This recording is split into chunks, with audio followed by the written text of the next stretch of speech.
Saudara, Alkitab tidak selalu menceritakan kepada kita kisah orang-orang yang sempurna. Kisahnya tidak selalu tentang orang-orang yang luar biasa yang selalu menang terhadap dosa, atau mereka yang memiliki kerohanian yang hebat. Alkitab justru menceritakan kisah tokoh-tokoh yang apa adanya, menceritakan kelemahan dan kejatuhan mereka dan bagaimana mereka bergumul dengan hal itu. Dan di balik semuanya itu kita melihat karya Allah kepada mereka yang lemah dan tidak layak, karya Allah kepada mereka yang bahkan seringkali take it for granted dengan kebaikan itu. Dan kita melihat kesabaran Allah yang tidak habis-habis, dan kita melihat bagaimana Allah mempercayakan pekerjaannya kepada manusia yang syarat dengan kelemahan dan ketidaktaatan. Untuk beberapa kali renungan ke depan, kita akan merenungkan kisah beberapa tokoh besar di dalam Alkitab, dan kita bisa bercermin dari kesalahan-kesalahan yang mereka lakukan dan bagaimana mereka dibentuk oleh Allah di dalam proses itu. Untuk bagian pertama, kita akan belajar dari Abraham yang diberi gelar sebagai bapa orang beriman. Seorang pribadi yang luar biasa karena keputusannya untuk meninggalkan tanah kelahirannya, meninggalkan segala sesuatu menuju tanah perjanjian yang dia sama sekali tidak tahu ada di mana.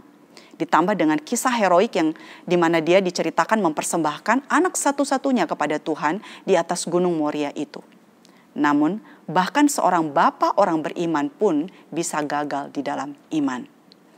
Kejadian 12 ayat 11-13. Pada waktu ia akan masuk ke Mesir, berkatalah ia kepada Sarai istrinya, "Memang aku tahu bahwa engkau adalah seorang perempuan yang sangat cantik parasnya.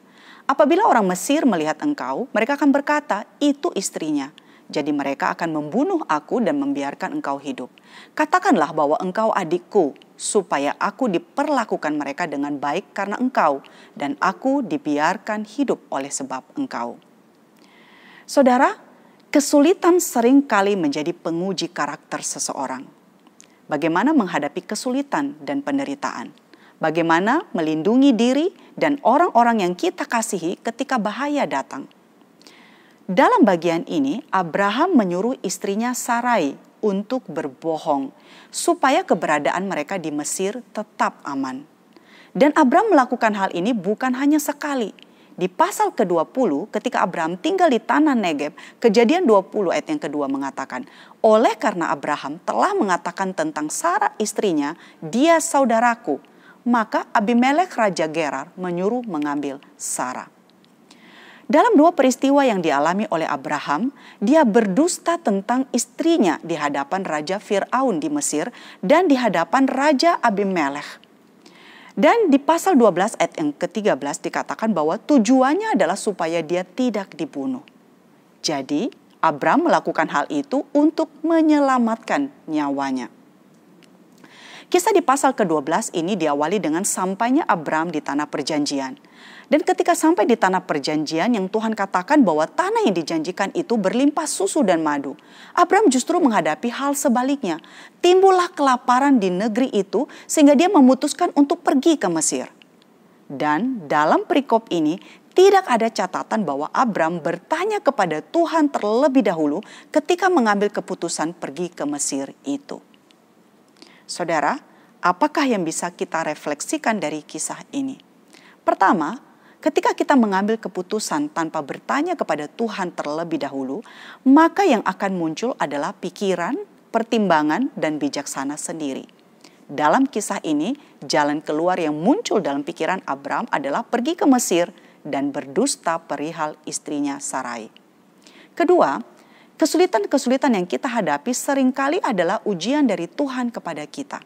Apakah dalam kesulitan kita tetap percaya bahwa Dia bisa melindungi dan memelihara kita? Apakah kita masih tetap percaya bahkan ketika situasi dan keadaan sangat tidak menentu?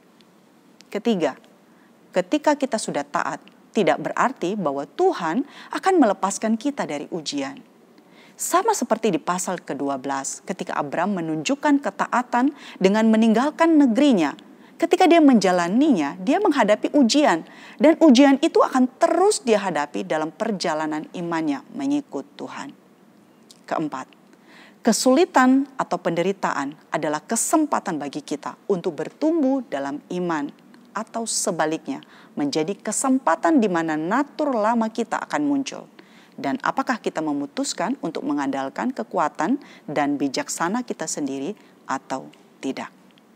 Kiranya melalui pengalaman Abraham ini bisa menjadi bahan refleksi bagi kita tentang bagaimana kita pentingnya meminta pimpinan Tuhan terlebih dahulu ketika menghadapi suatu kesulitan atau penderitaan dalam hidup kita. Amin.